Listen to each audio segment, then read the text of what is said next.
கூடமா சொல்லுங்க எந்தெந்த ராசிக்கு நல்லா இருக்கு. அதாவது ஒரே ஒரு விஷயம்தான் நான் ஏற்கனவே வச்சிருக்கிறது தான். மோடிஜியே நினைச்சாதான் எனக்கு வேணான்னு பதவி வேணான்னு போனாதான் உண்டு. இது பாஜக கணிப்பா செல்வி கணிப்பா? செல்வி கணிப்பு. இப்போ கணிப்பு இல்லை, இந்த 2019 இருக்குது எல்லாம். தமிழ்நாட்டுல யாருக்கெல்லாம் நல்லா இருக்கு நேரம்? எந்தெந்த தமிழ்நாடுக்கு வந்து இப்போ சிம்ம ராசிக்கு தான் ரொம்ப நல்லா இருக்கு. அதுல ஒண்ணு நம்ம வந்து ஜோதிடம் கேட்டா நான் ஃபேக்டை தான் பேசுவேன். கன்னி ராசிக்கு எப்படி இருக்கு? கன்னி ராசிக்கு நாளைக்கு சந்திராஷ்டமம், அதுல இருந்து உங்களுக்கு தெரிஞ்சிருக்கும். அதனால கொஞ்சம் சந்திராஷ்டிரம வேலையை காட்ட தான் செய்யும். ஜோசியம் நம்பினவங்க நம்பாதவங்களும் சந்திராஷ்டிரமத்தை பற்றி நல்லா தெரியும். சிம்மராசி ஸ்டாலின், கன்னிராசி அது நீங்க தான் சொல்லணும். உங்களுக்கு தெரியாது இல்லை பாப்பா, அதெல்லாம் விட்டுருவோம். நம்ம திரு டிடிஎஸ் ரவிச்சந்திரன் அவர்கள் கடகராசிக்கும் நல்லா இருக்குன்னு ஞாபகத்தில் வச்சுக்கணும். அண்ணாமலைக்கா நாளைக்கு பிறந்தநாள் வேற இல்லை? ஆமா, ரைட். பாப்போம். திரு டிடிஎஸ் ரவிச்சந்திரன் இப்பதான் அவர் முகத்தில் சிரிப்பே வருது. நிகழ்ச்சிக்கு அன்போடு வரவேற்கின்றோம். சரி, நம்ம ஆயுதத்துக்கு வந்துடும். அப்புறம் கலெக்டர்லாம் மிரட்டிட்டு இருக்கீங்களாமே? ஆமாம், அதாவது ஒரே ஒரு விஷயந்தான். ஒன்று, நீங்கள் எல்லாம் ஜெயிச்சா அது உண்மையான விஷயம்.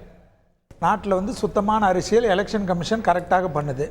பாஜக ஜெயிக்க போகுதுன்னா உடனே ஒன்று வந்து பொட்டியில் ப்ராப்ளம், இல்லைனா வந்து எலக்ட்ரல் ப்ராசஸே ப்ராப்ளம், இல்லைனா எலெக்ஷன் கமிஷன் ப்ராப்ளம், இல்லைனா வந்து இந்த சிஸ்டமே ஃபெயிலியரு. இதெல்லாம் வந்து பாரதிய ஜனதா கட்சிக்கு இன்றைக்கி இல்லை. இது பாரதிய ஜனதா கட்சி 2014 ஜெயிக்கிற காலத்துலலாம் கரெக்டாக வரும். ஆனால் மற்ற இது வரைக்கும் ஒரு ஸ்டேட்லேயும் எவ்வளோ பாரதிய ஜனதா 10 வருஷம் இருக்கிற காலத்தில் எவ்வளோ ஸ்டேட்டில் மாநில கட்சிகள்லாம் ஜெயிச்சிருக்கு. அப்போல்லாம் வந்து உண்மை உழைப்பு நேர்மையால் ஜெயித்தார்கள். மற்றபடி பாரதிய ஜனதா கட்சி மட்டும் ஜெயிக்க அது வந்து எல்லாத்துக்கும் வந்து எலெக்ஷன் கமிஷன் தான். அது வந்து அரசியல் அரசாங்க துஷ்பிரயோகம், பொட்டி மாற்றுறது, அதாவது ஓட்டிங்கில் மிஷின், இவிஎம்மில் ப்ராப்ளம். உப்பத்துலேருந்து நீங்கள் ஆரம்பித்தா தானே கரெக்டாக இருக்கும். ஸ்கிரிப்டெல்லாம் முதலே சொல்லிட்டேன். நீங்கள் ஜெயிச்சா ஜனநாயகத்துக்கு கிடைத்த மாபெரும் வெற்றி இல்லையா?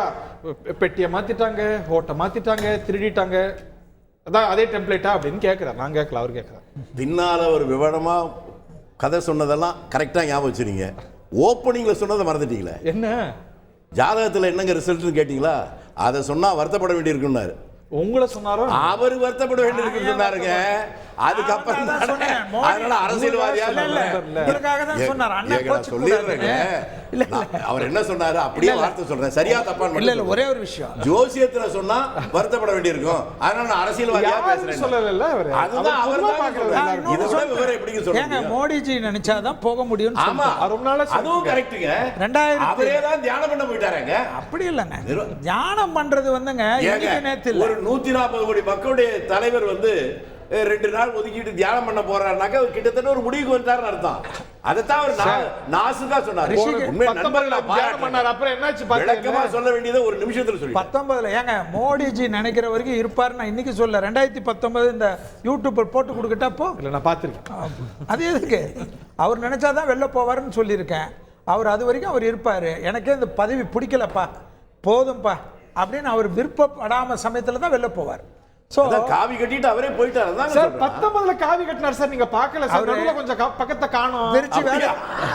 திருச்சி வேலுச்சாமி அண்ணனுக்கு அந்த 2019 இருந்த அந்த கேஜ் காவி இதெல்லாம் அவருக்கு ஞாபகம் வரல போல இருக்கு. உங்களுக்கு வயசான செலக்டிவ் அம்னிஷியா வந்துருச்சோ? ஓஹோ, அப்படி வரீங்களா நீங்க? அப்போ பிரதம மந்திரிக்கு செலக்டிவ் அம்னிஷியா அவர் நானும் ஒரு வயசு தானங்க. அதனால நீங்களும் ரொம்ப கெட்டிக்காரதாங்க அவர் மாதிரியே. என்ன சொல்ற மாதிரி சொல்றீங்க பாருங்க. அப்ப இள வயசுல ராகுல் தான் இள வயசு, அவர் நிதானமா இருக்கிறாரு. உங்களை பாராட்டுங்க. ஜாலியா போயிட்டு இருக்கு ஷோ இன்னைக்கு. இந்த டெம்ப்ளேட் அதானே? நிச்சயமா நாங்க என்ன சொல்றோம் சார், இன்னைக்கு நிகழ்ச்சி வந்து எங்களை நிம்மதியாக வந்து காலையிலேருந்து நாளைக்கு வந்து கிட்டத்தட்ட எல்லா சேனல்லையும் போய் உட்காரணும். ஸோ நான் என்ன கேட்குறேன், பொட்டி திறந்து 12 மணிக்கெல்லாம் முடிஞ்சிடும். யார் இப்போ வந்து ராகுல் சார் வந்து எலெக்ஷன் வரைக்கும் ஸ்வீட்டு கொடுத்தாரு, அண்ணனை பார்க்க வரைச்ச பிரியாணி வாங்கி வந்தார், எல்லாம் கொடுத்துறாங்க. நாளையிலேருந்து நாங்கள் யார் கொடுக்குறாங்கன்றது உலகம் பார்க்கும், மக்கள் பார்க்கும். நாங்கள் ஏன் டென்ஷன் ஆகணும்? நான் என்ன சொல்கிறேன், அன்னிலேருந்து இது வரைக்கும் நான் அதை தான் சொல்லிட்டு இருக்கிறேன். அதாவது தேர்தல் 3ஆம் தேதி வரைக்கும் என்ன வேணுமா பேசலாம், 4ஆம் தேதி 12 மணிக்கு ஆனாவே நிகழ்ச்சியில் உட்காந்துக்கலாம். எல்லாருக்கும் தெரிஞ்ச விஷயந்தான். இப்போ இன்னொன்று நான் சொல்கிறேன், அதாவது என்னை பொறுத்த வரைக்கும் அண்ணங்கிட்ட சொல்லி ராகுல்ஜியை எப்படின்னா அவருடைய அண்ணனான இருக்கக்கூடிய தமிழக முதல்வர்கிட்ட அனுப்பி 10 வருஷம் வந்து அவரும் எதிர்க்கட்சியாக இருந்தார். யார்? ஸ்டாலின் எதிர்க்கட்சியாக இருந்தார். ஆனால் கட்சியிலேருந்து ஒருத்தர் கூட போகாமல் பார்த்துக்கினார். கட்சியை எப்படி காப்பாற்றுறதுன்னு 10 வருஷம் ட்ரைனிங் பண்ணார். அதெல்லாம் வந்து ராகுல் கற்றுக்கணும்.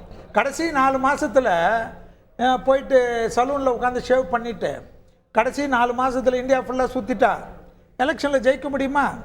தேர்தல் என்பதெல்லாம் வந்துங்க ஒரு யுத்த காலம். அதெல்லாம் வந்து கடைசி வரைக்கும் போராட வேண்டிய. பிள்ளையார் மாதிரி ஞானப்பழம் வாங்குங்கிறார். என்ன சொல்றீங்க? பிள்ளையார் மாதிரி ஞானப்பழம் வாங்குங்க, ஏன் ஊர் ஊரா 4 மாசம் சுத்துறீங்க? ட்ரைனிங் எடுத்துக்கணும். ட்ரைனிங் எடுக்கணும். கட்சியை காப்பாற்ற சொன்னாரு, நாட்டை காப்பாற்றணும், மக்களை காப்பாற்றணும். காப்பாத்தாம கட்சியை காப்பாற்றுற வேலை மட்டும்தானே நடக்குது. நாட்டை எங்க காப்பாத்துறாரு? அவரே விரும்பல, வேணான்னா தான் பதவி போகணும்னு சொன்னாரு. அதையும் நீங்க ஒத்துக்க மாட்டீங்க. காவி கட்டி போனா என்ன அர்த்தம்? துறவரம் போறதுதான் அர்த்தம். சார் 19லயே காவி கட்டினார் சார், திருப்பி ஆட்சிக்கு வந்தார் சார். அவர் ரிஷிகேஷ் போனாரா? ரிஷிகேஷ் போனது வேறங்க, இது வேற.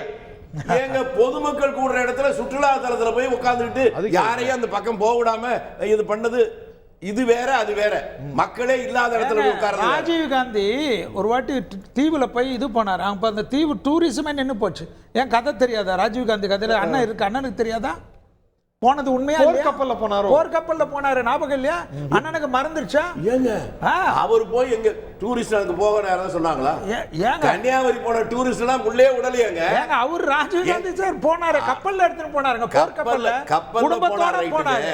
கப்பல்ல போனாரு. அதெல்லாம் எப்படி போச்சு? இன்னைக்கு 20 கோடி ரூபாய் செலவு பண்ணி தியாகம் ராஜீவ் காந்தி சார் போறச்சு. அந்த காலத்துல அது பெரிய படம். ராகுல் காந்தியும் விவேகானந்தர் பாறைக்கு போனார் சார். அப்ப டூரிஸ்ட் எல்லாம் போயிட்டு இருந்தாங்களா சார் அவர் கூட? ஏங்க டூரிஸ்ட் அந்த ஊருக்கே ஏங்க பாரத் ஜோடோ யாத்திரை அங்கதான் ஆரம்பிச்சாரு. பாரத் ஜோடோ யாத்திரை ஆரம்பிக்கும் போது டூரிஸ்ட் வரக்கூடாது சொன்னாங்களா? டூரிஸ்ட் எல்லாம் பக்கத்துல உட்கார்ந்து இருந்தாங்களா? அவர் கூட சேர்ந்து நடந்தாங்களே. உங்க டிவி எடுத்து ஆதரிக்கிற போது நீங்க எடுத்து கிளிப்பீஸ் போட்டு பாருங்க. பாறைக்கு போற சார், அந்த முனையில இருந்து அவர் புறப்பட்டாரு. பாறைக்கு போனார் சார். விவேகானந்தர் ஆரம்பித்தது வந்து பாறையில இருந்து ஆரம்பிக்கல. இல்ல அங்கேயும் போனாரு. சரி, அப்படி போகிற போது அங்க போற போட் எல்லாம் சர்வீஸ் எல்லாம் இல்ல. செக்யூரிட்டிங்கிற பேர்ல 500 பேர் 1000 பேர் அங்க யாரும் வரமாட்டாங்க. பிரைம் மினிஸ்டர் சார் 3 நாள் சார். பிரைம் மினிஸ்டர் சார் இதே சென்னையில பிரைம் மினிஸ்டர் மொராதேசா வரும்போது சிக்னல்ல கூட நின்னு போனாங்க. அந்த வரலாறுலாம் இருக்கு. அவருக்கு செக்யூரிட்டி த்ரெட் கிடையாதுங்க. இது வேர்ல்ட் ஃபுல்லா ஆமா செக்யூரிட்டி த்ரெட் இருக்கு. உலகத்துல வந்து அதிகமான செக்யூரிட்டியோட இருக்கக்கூடிய பிரைம் மினிஸ்டர்ல இருக்கக்கூடியவருங்க மோடிஜி. செய்திகளை உடனுக்குடன் தெரிந்து கொள்ள உடனே சப்ஸ்கிரைப் பண்ணுங்க.